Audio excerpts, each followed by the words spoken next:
तो बलात्कार हुआ है एक लड़की के साथ, आईआईटी की जो स्टूडेंट, और वो बलात्कार भी किसने किया है? बीजेपी आईटी सेल के 3 लड़के हैं जिन्होंने किया है, और गन पॉइंट पर किया है। इससे ज्यादा गंभीर मुद्दा हो क्या सकता है कि वो बहन बेटियां जो इस देश की हैं, निर्दोष, जिनकी रक्षा करना हम सबकी जिम्मेदारी है, विशेषकर सरकार की जिम्मेदारी है। और वो सरकार जो सरकार कहती है बेटी बचाओ बेटी पढ़ाओ, उसी के लोग बेटियों की इज्जत लूट रहे हैं। प्रधानमंत्री अपराधियों को, भ्रष्टाचारियों को और ऐसे ऐसे बलात्कारियों को साथ में उन सबको संरक्षण दे रहे हैं। ये स्थिति आज की तारीख में इस देश के लिए बहुत ज्यादा गंभीर है। 3 लड़के बीजेपी आईटी सेल बलात्कार करते हैं, और अभी तक पिछले 2 महीने लगातार उन्हें बचाया गया, सरकार द्वारा बचाया गया। नहीं तो पहले ही दिन जब निकल आई थी जो उनकी वो सीसीटीवी कैमरे से फुटेज जो निकल आई थी, उसी समय सब मालूम था, बावजूद उनका अरेस्ट नहीं किया गया। अब आके अरेस्ट हुई है। भाई गोली की तो पता नहीं, लेकिन बुलडोजर जरूर चल जाता। इतनी देर में, मतलब जितनी देर में ये खबर आई ना, इतनी देर में बुलडोजर चल जाता, उनके घर नेस्तनाबूत हो जाते। लेकिन क्योंकि बीजेपी आईटी सेल के वो हैं, तो योगी जी को ये दिखाई नहीं दे रहे हैं, मोदी जी को दिखाई नहीं दे रहे हैं, तो योगी बाबा के जो बुलडोजर है इन पे नहीं। साथियों, 2 बड़े गंभीर मुद्दे हैं। एक, जो बनारस में बीएचयू में, बनारस हिंदू यूनिवर्सिटी में जो बलात्कार हुआ है एक लड़की के साथ, आईआईटी की जो स्टूडेंट है, और वो बलात्कार भी किसने किया है? बीजेपी आईटी सेल के 3 लड़के हैं जिन्होंने किया है, और गन पॉइंट पर किया है।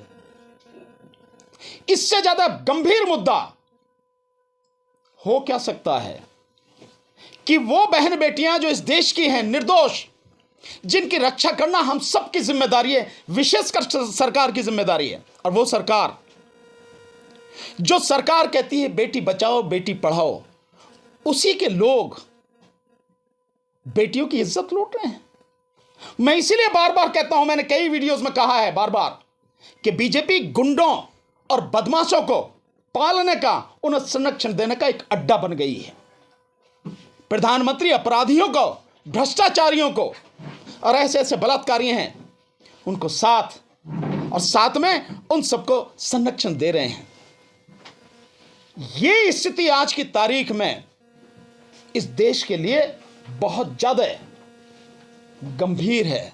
सब लोगों के सामने सवाल है कि बहन बेटियों की इज्जत आबरू अगर यूनिवर्सिटी में, और वो भी बनारस हिंदू विश्वविद्यालय, हिंदू का डंका पीटा जाता है, ढोल पीटा जा रहा है। बनारस को राजधानी बनाने की भी बात कही जा रही कहीं कि दिल्ली को छोड़कर बनारस को राजधानी बनाएंगे जब हिंदू राष्ट्र बनेगा। उस बनारस यूनिवर्सिटी में, मदन मोहन मालवीय जी की यूनिवर्सिटी में गन पॉइंट पर 3 लड़के बीजेपी आईटी सेल के बलात्कार करते हैं, और अभी तक पिछले 2 महीने लगातार उन्हें बचाया गया, सरकार द्वारा बचाया गया। नहीं तो पहले ही दिन जब निकल आई थी जो उनकी वो सीसीटीवी कैमरे से फुटेज जो निकल आई थी, उसी समय सब मालूम था, बावजूद उनका अरेस्ट नहीं किया गया। अब आके अरेस्ट हुई है। ऐसे लोगों को किसी भी सूरत में किसी तरह का संरक्षण नहीं मिलना चाहिए। और एक और बड़ी गंभीर स्थिति आप देखिए कि इस तरह के बलात्कारी लोग पहुंच कहां तक है? प्रधानमंत्री के आसपास कोई पहुंच सकता है क्या? मुख्यमंत्री योगी आदित्यनाथ के आसपास कोई पहुंच सकता है यूं क्या? लेकिन आप उनकी जो वायरल हो रही हैं, फोटो वायरल हो रही हैं, उन फोटोज में आप देखिए कि प्रधानमंत्री को स्वागत कर रहा है वही अपराधी बलात्कारी, जो मुख्यमंत्री उनका स्वागत कर रहा है, इतने करीब में है। जो स्मृति ईरानी है, उनके साथ में उसका फोटो है। बीजेपी कितना करीबी होगा वो व्यक्ति? ऐसे ही व्यक्ति को बचाया जाता है। प्रधानमंत्री एक तरफ कहते हैं 70,000 करोड़ का घोटाला, उसे उप मुख्यमंत्री बना देते हैं अगले दिन। यही है ना स्थिति। तो मैं इसीलिए कहता हूं कि ये पार्टी केवल बड़े बड़े नारे देके इस देश को तबाह करने पर तुली है। हम इसका पुरजोर विरोध करते हैं। व्यक्तिगत रूप से मैं भानु प्रताप सिंह एक एडवोकेट होने के नाते इसका पुरजोर विरोध करता हूं। हमारा संगठन, हमारी पार्टी, राष्ट्रीय जनहित संघर्ष पार्टी, और हम सारे तमाम लोग, आदरणीय डीसी कपिल साहब, हिजम राजन सिंघा साहब, हमारी पूरी टीम, हम सब लोग इसका कड़े शब्दों में विरोध करते हैं। और इतना कहना चाहते हैं कि इन अपराधियों का तुरंत जितनी जल्दी हो सके, 15 दिन के बाद तो कुछ रह ही नहीं गया, सीसीटीवी फुटेज सब सारी आ गई, तो इन्वेस्टिगेशन कंप्लीट की जाए विद इन अ मंथ, और उसके बाद 3 महीने के अंदर अंदर फास्ट ट्रैक कोर्ट में मुकदमा चला के इनको फांसी पर लटकाया जाए। फांसी से कम इनकी सजा नहीं होनी चाहिए। इनका अपराध बड़ा गंभीर है, फांसी पर लटकाया जाए, इस बात की हम लोग डिमांड करते हैं। और पीड़ित परिवार के साथ, पीड़ित बच्ची के साथ हम पूरी तरह से हैं।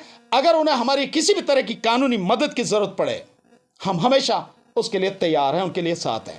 एक और बड़ा गंभीर मसला है, वो भी मैं यही बताना चाहूंगा। पूरे देश में जो ड्राइवर हैं, वो सारे के सारे ड्राइवर, उनके अंदर, लेकिन सर ये सनातनी शेर बताए जाते हैं जो तीनों आरोपी हैं। ये तो भैया ये सनातनी शेर ही इज्जत लूट रहे हैं। और किसकी बात कर रहा हूं? अगर ये सनातनी शेर हैं तो क्या ये इस जनता को ही खाएंगे? और जनता में भी बहन बेटियों को ही खाएंगे क्या? उन्हीं की अस्मत, उन्हीं की इज्जत लूट के उन्हीं को तबाह करेंगे, उन्हीं को बेइज्जत करेंगे। अगर ये सनातनी शेर हैं तो जो सनातन के ठेकेदार हैं, जो पार्टी के ठेकेदार हैं, उन्हें मुंह दिखाने के लिए सही मायने में जगह नहीं है। डूब मरना चाहिए उसी गंगा में, चुल्लू भर पानी में, वहीं जहां ये हुआ है। नहीं तो न्याय होना चाहिए इस बच्ची के साथ में, और अपराधियों को फांसी की सजा मिलनी चाहिए। ऐसी इन्वेस्टिगेशन करके कोर्ट में मुकदमा लड़ा जाए। रामराज है सर, उत्तर प्रदेश में हिंदू राष्ट्र बनाया जा रहा है, हिंदू बेटी है जो पीड़िता है। भाई मेरे कहने के लिए आप कोई भी नाम दे दो, मकसद यह है कि क्या आप लोगों को न्याय दे रहे हो, नहीं दे पा रहे हो, नहीं, इसमें आप पूरी तरह से फेल हो। नाम से क्या फर्क पड़ता है? नाम तो बढ़िया बढ़िया नाम रखे ना, मैंने बताया ना, बेटी बचाओ बेटी पढ़ाओ, कितना बढ़िया नाम है नहीं है? और कितना बढ़िया नाम। अच्छे दिन आने वाले आए क्या? पूरा जैसे दिन थे वो भी चले गए। एक जो आरोपी है उसके साथ फोटो है धीरेन्द्र शास्त्री की। भाई मैं तो भाई सारे ये बाबा कैसे हैं? ये बाबा सारे बीजेपी द्वारा प्रायोजित हैं, आरएसएस द्वारा प्रायोजित हैं। और हम तो वकील हैं, हमें मालूम है जितने ये बाबा हैं, इनमें से अगर आप इन्वेस्टिगेशन कर लो तो मैक्सिमम अपराधी निकलेंगे। और अपराध भी इनके बड़े भयानक होंगे। इनके अपराध बलात्कारों वाले होंगे, शारीरिक शोषण करने वाले होंगे महिलाओं के, और इनके अपराध कत्ल तक जाते हैं। हमने देखे हैं, यहां अदालतों में देखे हैं। यदि एक्यूज मुस्लिम होते फिर क्या होता? क्या गोली मारी जाती पैर में, बुलडोजर चला जाता? भाई गोली की तो पता नहीं, लेकिन बुलडोजर जरूर चल जाता, बुलडोजर जरूर चल जाता। इतनी देर में, मतलब जितनी देर में ये खबर आई ना, इतनी देर में बुलडोजर चल जाता, उनके घर नेस्तनाबूद हो जाते। लेकिन क्योंकि बीजेपी आईटी सेल के वो हैं, तो योगी जी को ये दिखाई नहीं दे रहे हैं, मोदी जी को दिखाई नहीं दे रहे हैं, तो योगी बाबा के जो बुलडोजर है इन पे नहीं चलेगा।